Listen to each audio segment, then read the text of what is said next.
Once you get to the root cause of why you can't love with your whole heart, then you can open up your heart valve and then say, yes, I can love you with my whole heart and not be afraid to get hurt. But because I'm afraid for my mother to hurt me, I don't want to open up my whole heart. And so now every time I get closer to a woman, we like, nope, nope, nope, nope, nope. We're not doing that. We're not doing that. And it all stems from me saying, my mother treated me this way.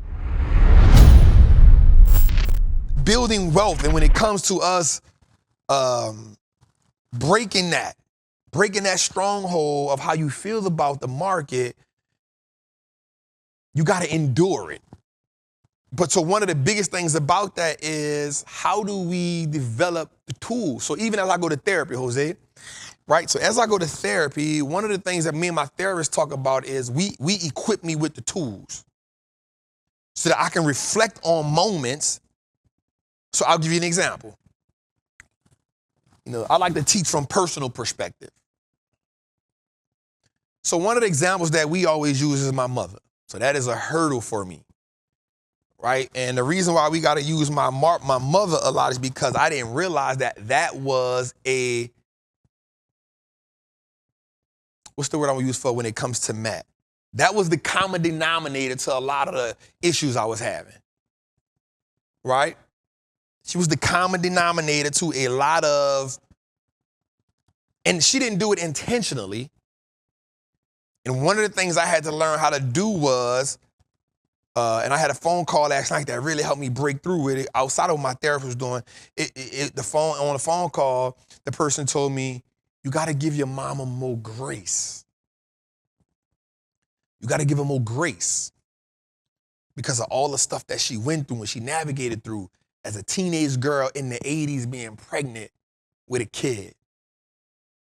That in itself made her an outcast. She had to fight that, right? Like I'm going to have this child. And then in the 80s being a lesbian in the 80s and 90s. It's nowhere like it is today. They fought for their voice. They fought, I remember when I was coming up, like, if you saw a little kid that wasn't right, you'd be like, boy got sugar in his tank. He's sweet. But now it's not a thing. You should be like, oh, all right, bet.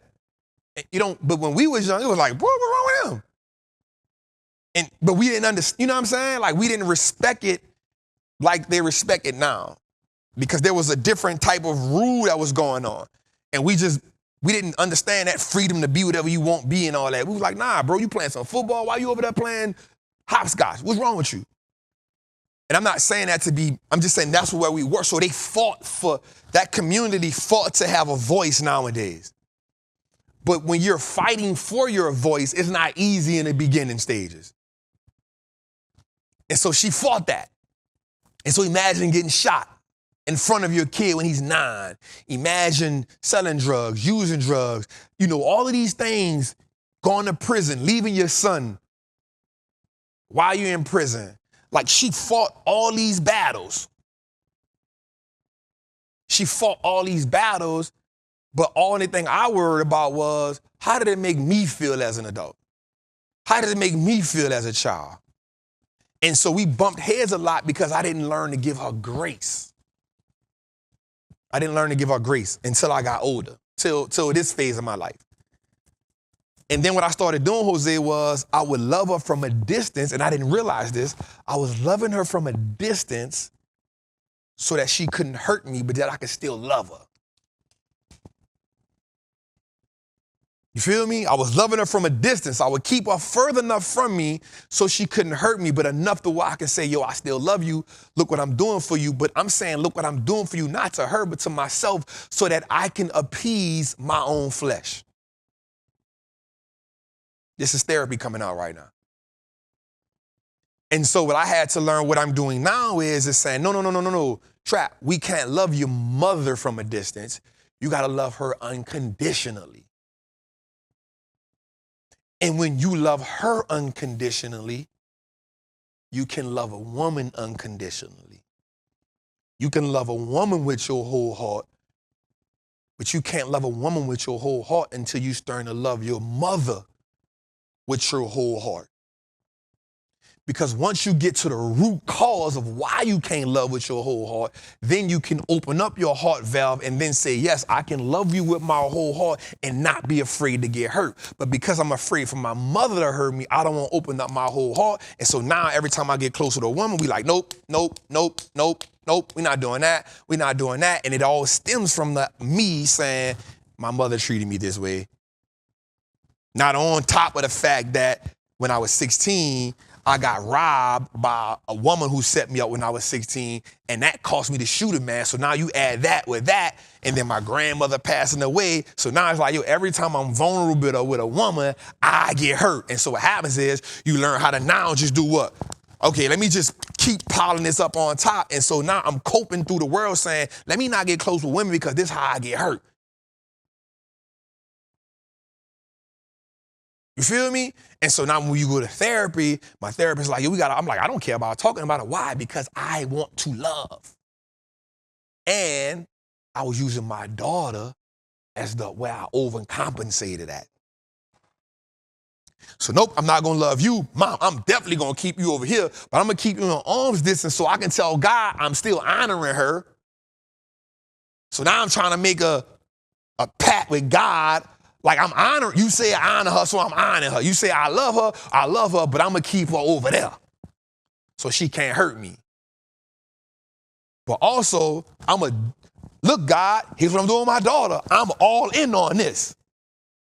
So I'm from this perspective, I'm handling my business. I'm doing everything I'm supposed to be doing, but there's so many hurdles emotionally that I'm overcoming or putting in the way within. And so now we got to equip me with the tools. So we can say, nope, let's remove the hurdles.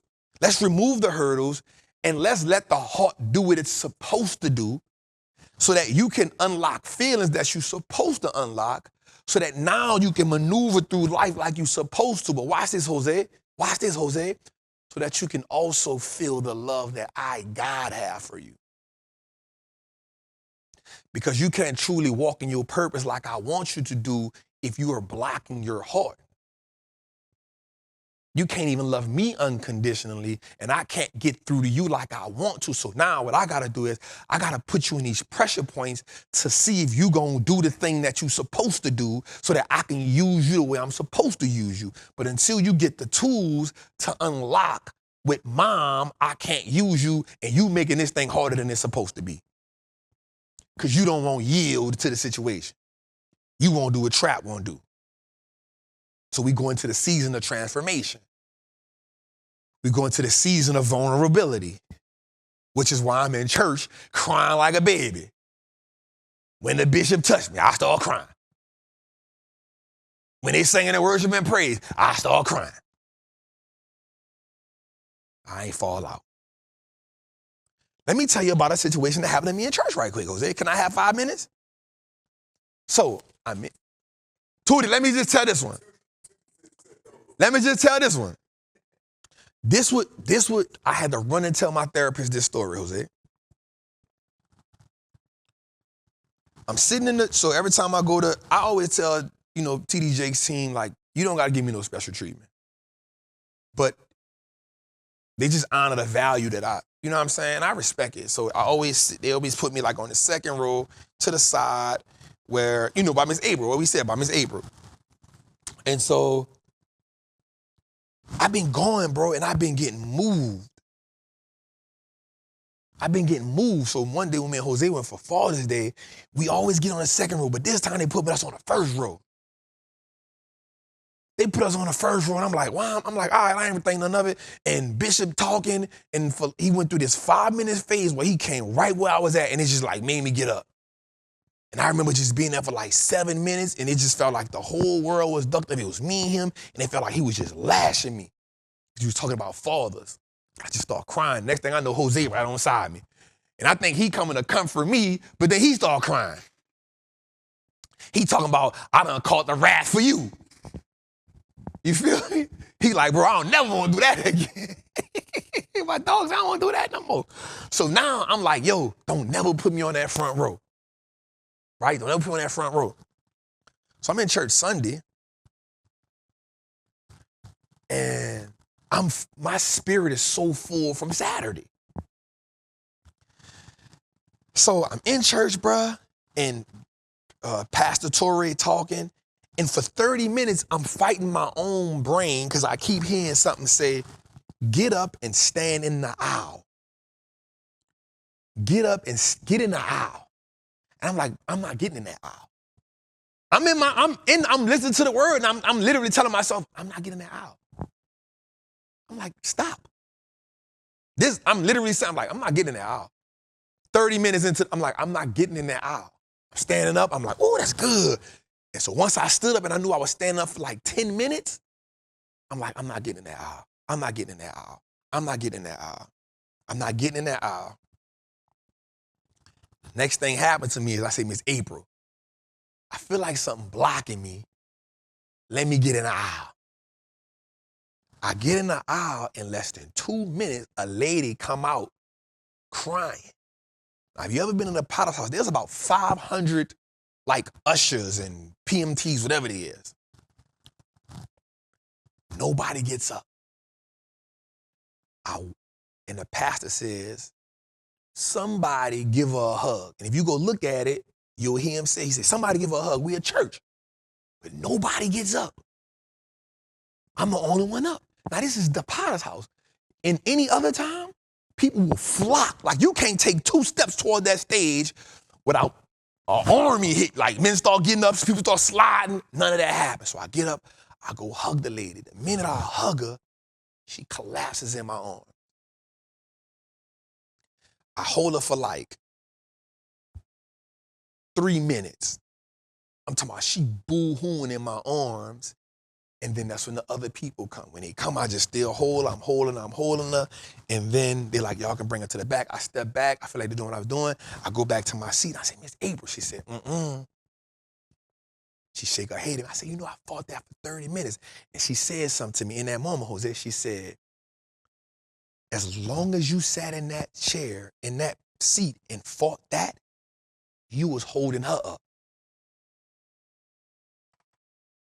She said she couldn't release until you released because there was something about your presence that God needed her to feel.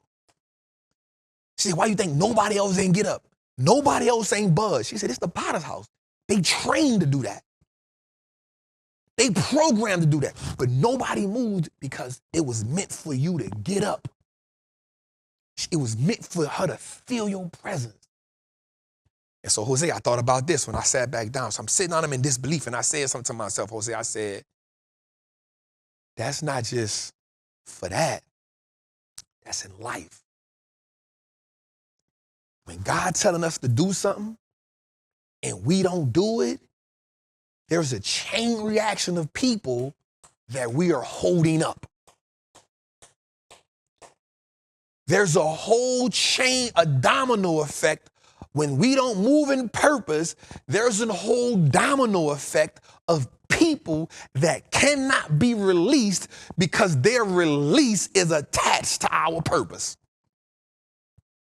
Their position is attached to our purpose. Their prosperity is attached to our purpose.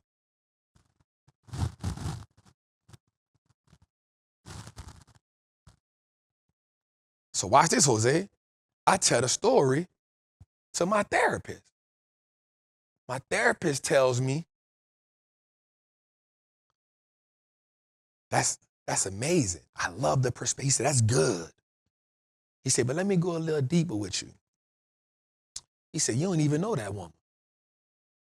How was you able to give her unconditional love?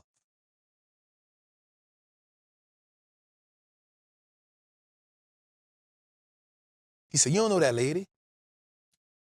You've never seen her before.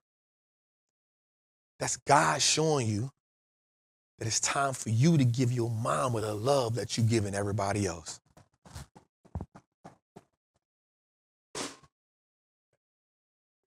I say, man, session over. I done paid you too much money. I done paid you too much money, my dog.